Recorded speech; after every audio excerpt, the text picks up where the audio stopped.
From martyrdom to the federal government, 1952 to 1956. The political journey of the Nagas did not stop after the 1951 plebiscite or the boycott of India's first general elections. In many ways, it was only beginning. The years between 1952 and 1956 would transform the movement forever. It would witness its first political martyr.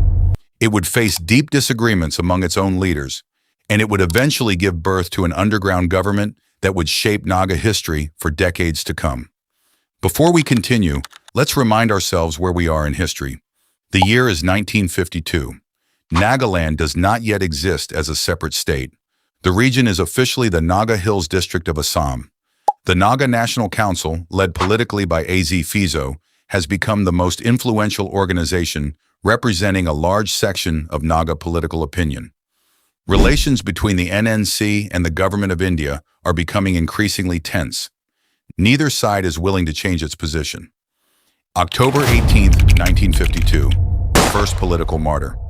On the 18th of October 1952, during a protest in Kohima, Zasibito Nagi lost his life. He is widely remembered in many Naga historical accounts as the first political martyr of the Naga political movement. His death deeply affected many people across the Naga Hills. For supporters of the movement, it became a symbol of sacrifice. For others, it showed that the political dispute was becoming increasingly serious. The movement had now paid its first human cost. Only a few months later, another event would further widen the distance between the NNC and the Government of India. March 30th, 1953, the Kohima Incident. On March 30th, 1953, Prime Minister Jawaharlal Nehru visited Kohima with U Nu of Burma. The visit became known as the Kohima Incident, a turning point that further damaged relations between the Naga National Council and the Government of India, making future negotiations increasingly difficult. 1954, a movement begins to change. By 1954, politics had reached almost every part of the Naga Hills. Village councils discussed current events. Young volunteers carried messages across mountain paths. Church leaders, village elders, government servants, and educated youth all became involved in political discussions. The movement was no longer limited to a handful of leaders. It had become a people's movement. At the same time, the Government of India increased its administrative and security presence in the region. Each side believed it was protecting the future of the Naga Hills. But their visions for that future were very different. Different ideas within the NNC.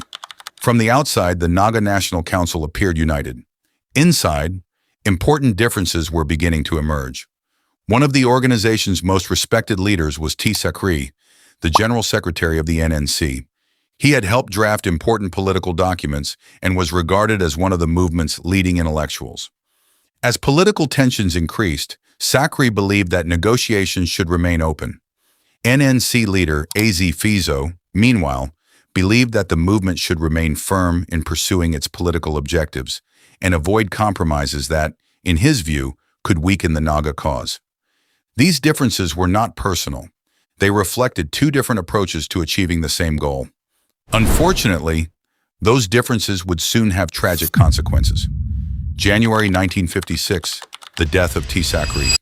In January 1956, Sakhrie was abducted. He was later killed. Many historical accounts attribute his death to members associated with the underground movement, although the circumstances remain sensitive and continue to be discussed by historians. Regardless of differing interpretations, one fact is beyond dispute. The Naga movement had lost one of its earliest and most respected leaders. His death shocked the Naga Hills and remains one of the most painful chapters in the movement's history. Preparing for a new government. Even before these events, many leaders believed that the movement needed more than a political organization. If it claimed to represent the Naga people, it also needed institutions that could function like a government.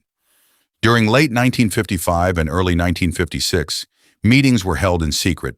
Trusted messengers traveled from village to village.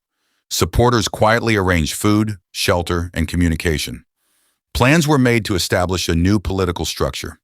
The movement was preparing for one of the most important decisions in its history.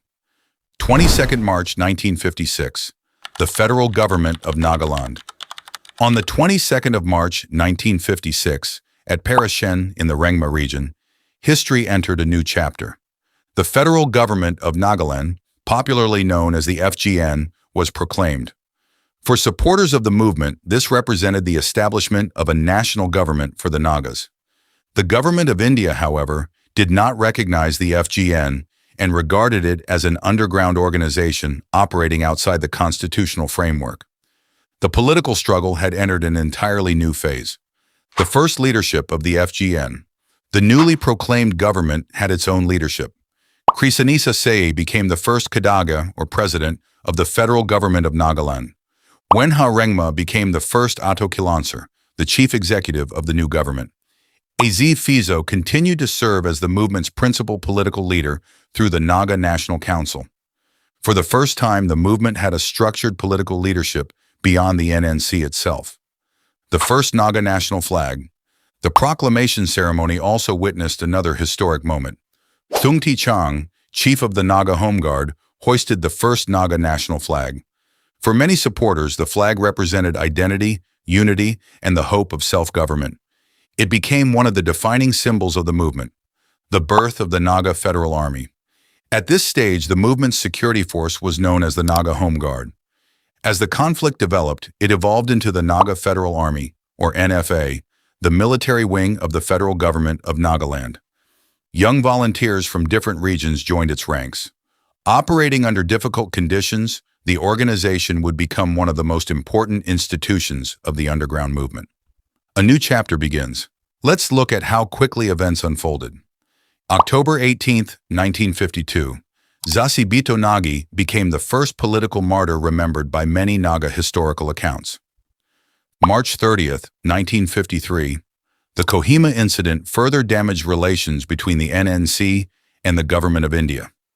1954, the movement gradually began organizing underground. January 1956, General Secretary T. Sakhrie was abducted and later killed. 22nd March 1956, the Federal Government of Nagaland was proclaimed at Parashen. Khriesanisa Seyie became its first Kedahge. Whenha Rengma became its first Ato Kilonser. Thungti Chang hoisted the first Naga national flag. The Naga Home Guard soon evolved into the Naga Federal Army. In just 4 years, the movement had transformed from political protest into an organized underground government with its own institutions, leadership, and armed wing. But this transformation also brought new challenges. The conflict would soon intensify. New military operations would begin. The administration of the region would change. And within 2 years, India would pass one of the most debated laws in its modern history. In the next episode, we'll explore the years 1956 to 1958, the escalation of the conflict, the creation of the Naga Hills Twinsong area, and the events that led to the Armed Forces Special Powers Act 1958. Thank you so much for watching. I hope you enjoyed this video. Don't forget to like and subscribe, and I'll see you in the next one.